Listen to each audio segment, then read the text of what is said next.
Well, that's the judges' tent setup. Nothing like a spot of healthy competition to liven up a poetry recital. And I finished painting Merlin's model trains with everyone's heraldic colors. That way, the knights can have fun racing them. Say, I think that's the last thing to do before we open. I just hope nothing goes wrong, like if Madame Mim shows up or... Mim, you say? Haven't heard of any noblewoman by that name.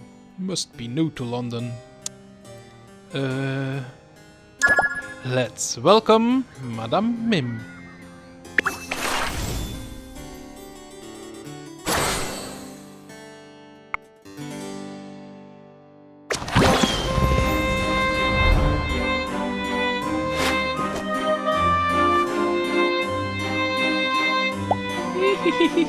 It's true.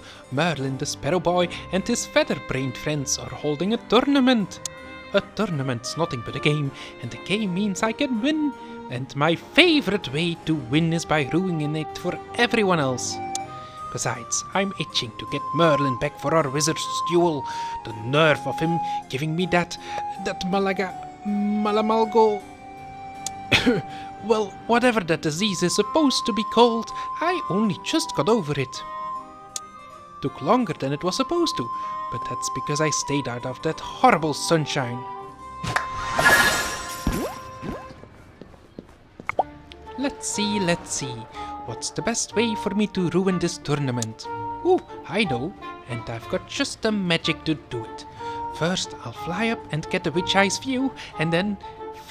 feathering flee! Let's send Madame Mim to work her dark magic.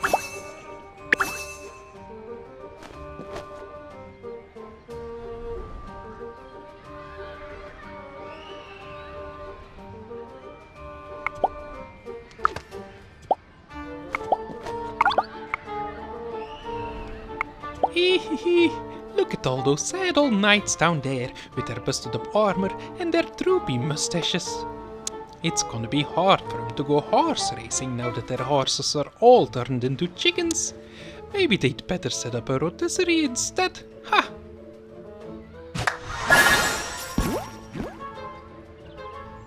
You! Now see here, Mim. The king worked good and hard on this tournament, and I won't have you spoiling it. Ha! As if you could ever tell me what I can and can't do, you old bungler. I'll spoil whatever I want. In fact, I think I'll spoil your whole day. I declare a sudden death, no warnings, wizard's duel rematch. What? Madame, I agree to no such thing.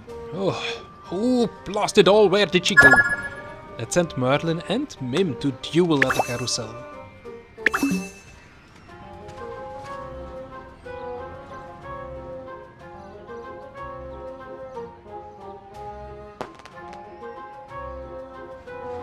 Hehe, that will show that meddling Merlin what's what.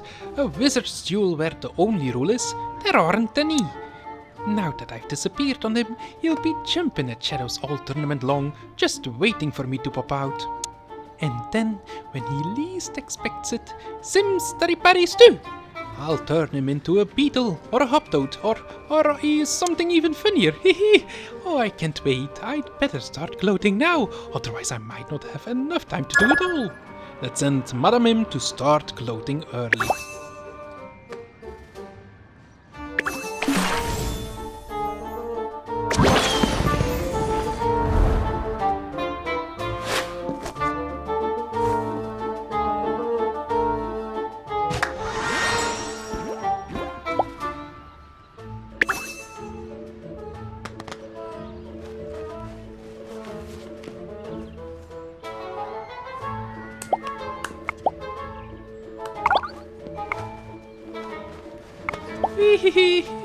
Ooh, I'd better sit down. All this yelling and hollering and spinning around is making me dizzy. Next time I gloat, I'd better turn myself into something that doesn't get vertigo so easily first. Ha! Or I'll just give everyone watching me a double case of vertigo instead. Oh, that's much more gruesome. I can magic germs onto people too, you know. It's not just that old goat Merlin who can do it.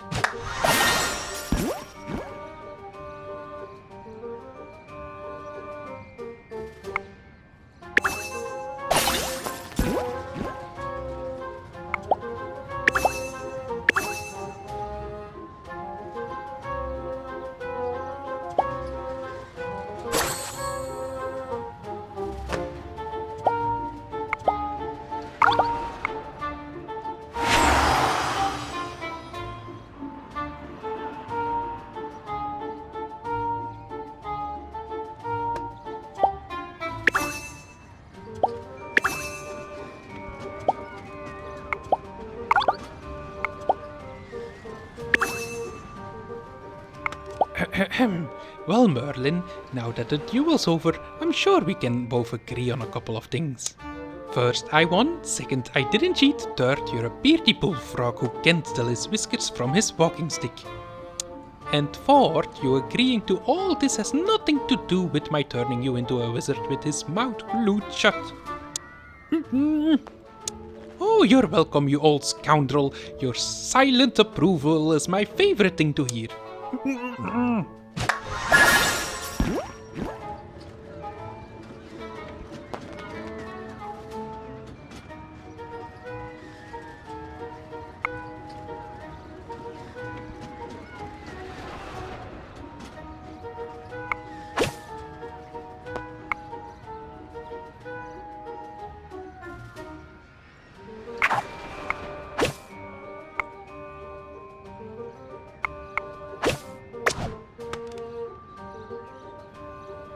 Now see here, your majesty, I thought we were of one mind on this tournament business, but, well, dash it all, Sir Bediver and Sir Lamorak just told me someone's replaced their horses with chickens.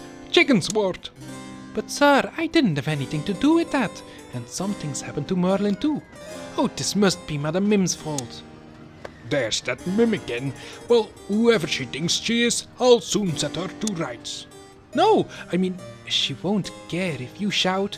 We'll have to use our brains, but if we work together, I think we can do it. Let's send Ward and Sir Hector to plan at the carousel.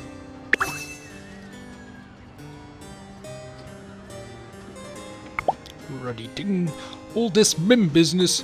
Glad the king isn't to blame for the chickens, of course.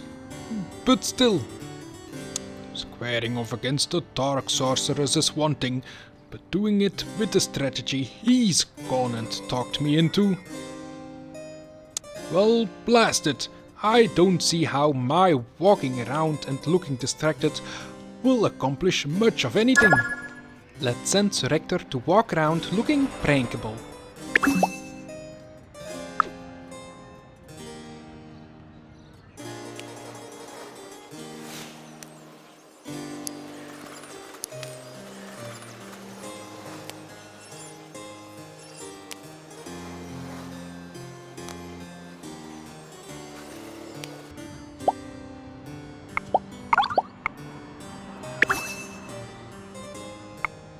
Phew, Sir Hector isn't used to coming up with clever plans, but I think we figured out a good one, even without Merlin.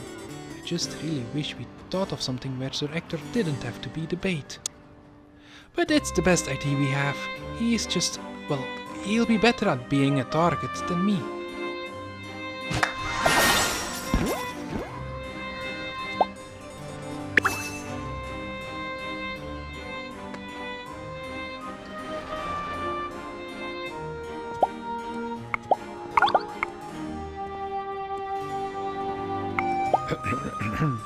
Oh me, oh my, it is a fine and joyous day to be an English knight at a fine English tournament. Surely no manner of comical or alarming mischief shall befall me, as I have famously never been the subject of a magical joke. Dash it all, Ward, this is never going to. You rang? Yeah. Hello, you. Now tell me, what would you least like to be turned into? Because my guess is walrus, but... Alack, vile witch, do what you will, but I dare say such a jest would hardly be sporting. Oh! Indeed, for you see, I have no magic.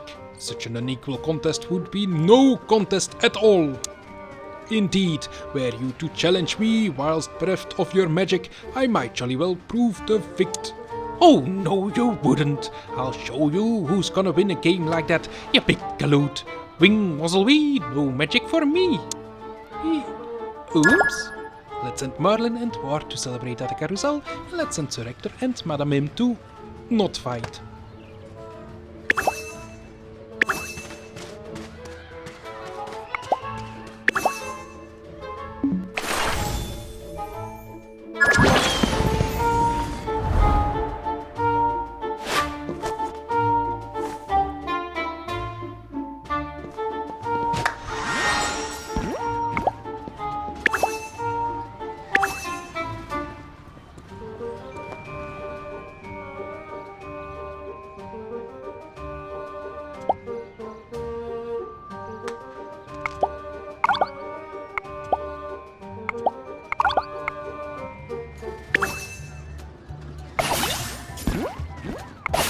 Curse like that should only last until the tournament's over, of course, but until then, she'll be quite harmless. Oh good, I'm just glad you can talk again and that all the knight's horses are horses again. They were pretty mad. Well, it's thanks to your quick thinking and creative ideas that it all came out right. And Sir Hector's too, I suppose. I'll tell him you said that. And thanks, I was just trying to teach him like you taught me. Why, Ward, do you know that's just about the finest compliment I've ever been paid?